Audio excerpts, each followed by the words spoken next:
நண்பர்களே, மற்றொரு மகிழ்ச்சியான செய்தி. கரூர் நெடுஞ்சாலைத்துறையில் 2022ஆம் ஆண்டு ஒரு மிகப்பெரிய ஊழல் நடந்தது. சாலையே போடாமல் எப்படி பணம் கொடுத்தாங்க அப்படிங்கிறத நம்ம வெளியிட்டிருந்தோம். அந்த ஊழல் புகார் மீது, நம்ம லஞ்ச ஒழிப்புத்துறையில் கொடுத்த புகார் மீது இன்றைய தினம் எஃப்ஐஆர் பதியப்பட்டு, அதில் முன்னாள் அமைச்சர் ஏவா வேலு உள்பட பல்வேறு நபர்கள், அதிகாரிகள் மீதும் அந்த கான்ட்ராக்டர் மீதும் எஃப்ஐஆர் பதிவு செய்யப்பட்டு இன்னைக்கு ரெய்டு நடந்திருக்கு. அதை பற்றி தான் நம்ம இந்த வீடியோவில் பார்க்க இருக்கிறோம். என்ன ஊழல்? நெடுஞ்சாலைத்துறை அப்படின்னாலே கிட்டத்தட்ட 20,000 கோடி ரூபாய்க்கு மேற்பட்ட பட்ஜெட் இருக்கக்கூடிய ஒரு துறை. இந்த துறையில் சாலைகள் போடுவது என்பது பிரதானமாக அவர்கள் செய்யக்கூடிய வேலை. அந்த சாலை தேவையா இல்லையா எதையும் பார்க்காம 5 வருஷம் ஆயிடுச்சா அந்த சாலையை போட்டுடணும்னு சொல்லி 15 வருஷம் டிசைன் லைஃப் இருக்கக்கூடிய சாலையை கூட 5 வருஷத்துலேயே போடக்கூடிய துறை தான் மாநில நெடுஞ்சாலைத்துறை. இந்த துறையில் கரூரில் என்ன பண்ணுறாங்க அப்படின்னு சொன்னால், ஒவ்வொரு ஆண்டும் இவங்க போடுவாங்க அந்த சிஆர்ஐடிபி, அந்த இந்த மாதிரி திட்டத்தின் கீழே போடக்கூடிய ரோட்டில் ரொம்ப முக்கியமாக கரூர் ஈசனத்தம் சாலை, இந்த மாதிரி ஒரு 3-4 சாலைகள் இருக்குது. இதற்கு ஒரு பேக்கேஜ், ஒவ்வொரு டெண்டர் கொடுக்கப்படுகிறது. இந்த டெண்டர் யார் கொடுத்துருக்குறாங்க அப்படின்னா, சங்கரானந்த் அப்படிங்கிற ஒரு கான்ட்ராக்டருக்கு கொடுக்கப்படுகிறது. இந்த சங்கரானந்த் அப்படிங்கிற கான்ட்ராக்டர் யாருன்னா ரொம்ப ஃபேமஸ். நீங்கள் பார்க்கலாம், இன்கம் டேக்ஸ் ரெய்டு பண்ணும்போதெல்லாம் சங்கரானந்தையும் யார், முன்னாள் அமைச்சர் செந்தில் பாலாஜி ரெய்ட் பண்ணும்போது அவருக்கு நெருக்கமானவர்னு சொல்லி சங்கரானந்துடைய இடங்கள் ரெய்டு செய்யப்பட்டது. கரூர் நெடுஞ்சாலைத்துறையில் திமுக ஆட்சிக்கு வந்ததுக்கப்புறம் சங்கரானந்த் பயங்கர செழிப்பாயிட்டார்.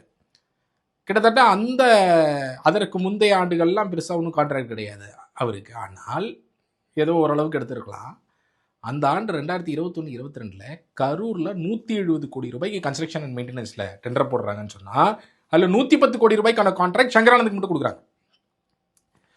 போடப்பட்ட அந்த 31-32 டெண்டர்களில் 20 டெண்டர் சங்கரானந்துக்கு மட்டும்.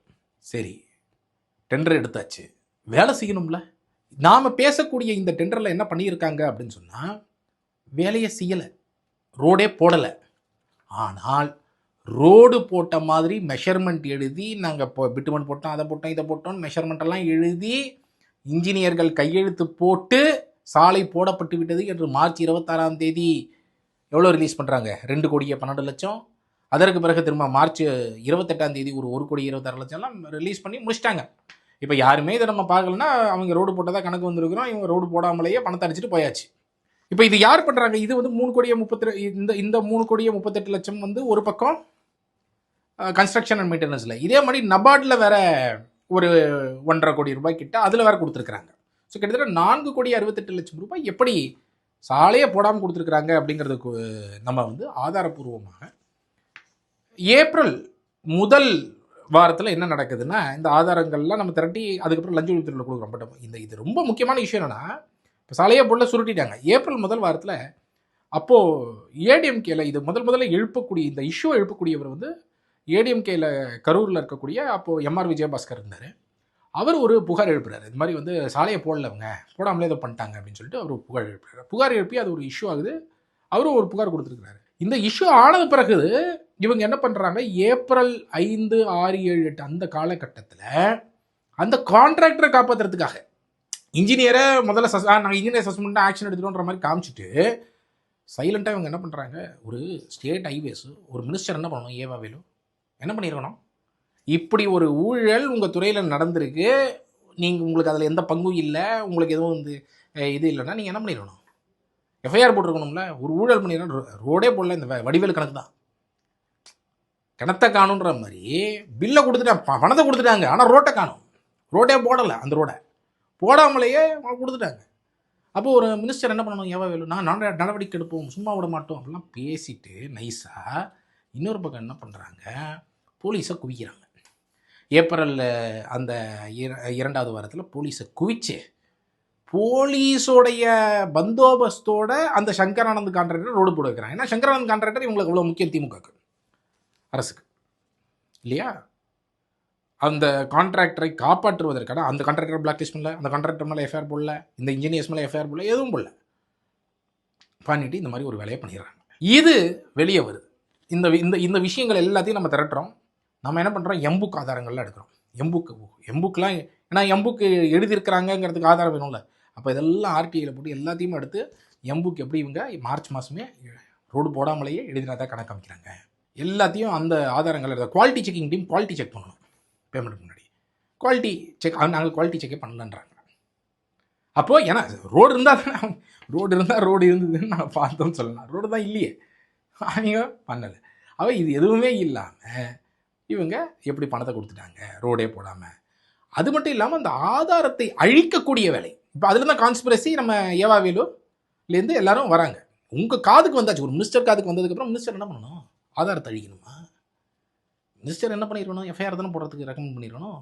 போய் ஆதாரத்தை அழி, போய் நைட்டோட நைட்டாக போய் ரோடு போடணும் போலீஸை கூச்சிருக்கிறீங்களே, எவ்வளோ பெரிய அயோக்கியத்தனம் அது, எவ்வளோ பெரிய அயோக்கியத்தனம் அந்த ஸ்டேட் ஹைவேஸ் டிபார்ட்மெண்ட்டில் நீங்கள் பண்ணது. அப்போ அந்த விஷயங்களை நம்ம ஆதாரப்பூர்வமாக, இது அனைத்து ஆதாரங்களையும் ஏப்ரல் மாதம் நாம் ஒரு புகார் லஞ்ச ஒழிப்புத்துறையில் கொடுக்குறோம். மீண்டும் அக்டோபர் மாதம் நாங்கள் கூடுதல் ஆதாரங்களை கொடுத்துருக்குறோம். அப்போ இந்த அனைத்து ஆதாரங்களையும் வைத்து தான் அது நம்ம கேட்குறோம். எஃப்ஐஆர் எதுவும் போடல, நான் இன்னும் ரிமைண்டர் கூட அமைச்சிருந்தேன்.